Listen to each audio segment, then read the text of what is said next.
rapide.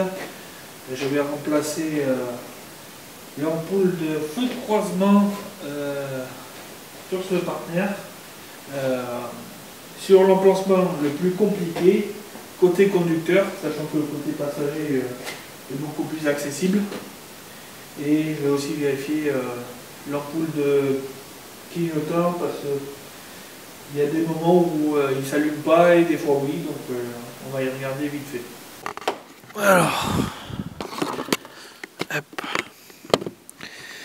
Donc là vous avez l'espèce de grand bouchon là. Donc là on a les feux de croisement, voilà. Et le petit juste en haut, c'est le clignotant. Alors, il suffit juste d'un quart de tour pour l'ampoule de clignotant. Donc voilà, un coup de lumière. Alors, je ne sais pas si on verra bien la caméra, mais comme on peut voir, le filament n'est pas rompu. Donc l'ampoule est encore bonne. Donc ça voudrait dire que quand j'ai eu des soucis de clignotant, il y a dû avoir un souci au niveau du faisceau. Et ça, c'est plus inquiétant. Bon, l'ampoule étant assez inaccessible de ce côté-là, je vais déposer la calandre et les deux vis du phare pour le bouger un peu. Sachant qu'il y a une troisième vis, mais il faut faire tomber le pare-choc pour juste changer une ampoule, ça me paraît excessif. Donc c'est parti.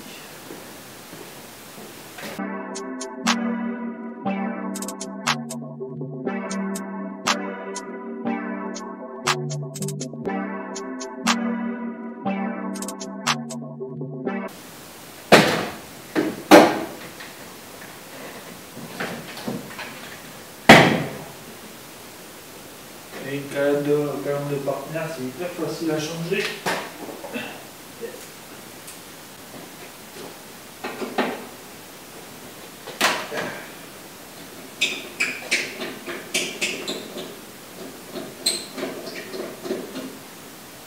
Par contre, la calandre, ça va être un peu plus compliqué à remonter.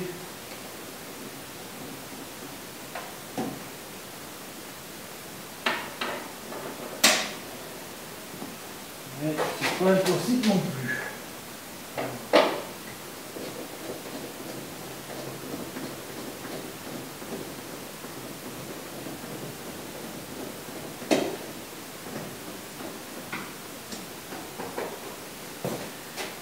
Ok, une vis là, et une à l'arrière. On ne voit pas. Bon, mais pour changer l'ampoule feu de croisement, pas le choix. Il faut enlever la moitié du pare-choc. Voilà. Donc il y a les trois vis là. Les vis là. Une vis là. Les trois qui se trouvent dessous pour le cache-bout. Évidemment, j'ai dû utiliser le cric. Là, c'est juste clipsé. Il est juste à tirer et on a accès à la troisième vis du phare. Donc voilà pour l'installation. Donc c'est vraiment pour le côté conducteur. Côté passager, c'est plus accessible. Donc si vous avez une main assez fine, les dévisser les deux premières vis, comme ça vous aurez un accès un peu plus facile. Mais si vraiment vous voulez être confortable pour la remplacer, il n'y a pas le choix que de déclipser le pare-choc et faire les vis comme moi j'ai fait. Sachant que sur le feu de croisement, il y a une espèce de lamelle qui est hyper galère à enlever et remettre. Donc voilà. Donc c'est à votre choix. Donc, pour la partie conducteur qui est assez inaccessible, côté passager, normalement en dévissant juste les deux vis, ça devrait être déjà pas mal. Et bien évidemment, la référence de l'ampoule feu de croisement, c'est H7. C'est la fin de cette vidéo. N'hésitez pas à commenter, partager et liker. Quant à moi, je vous dis à une prochaine vidéo.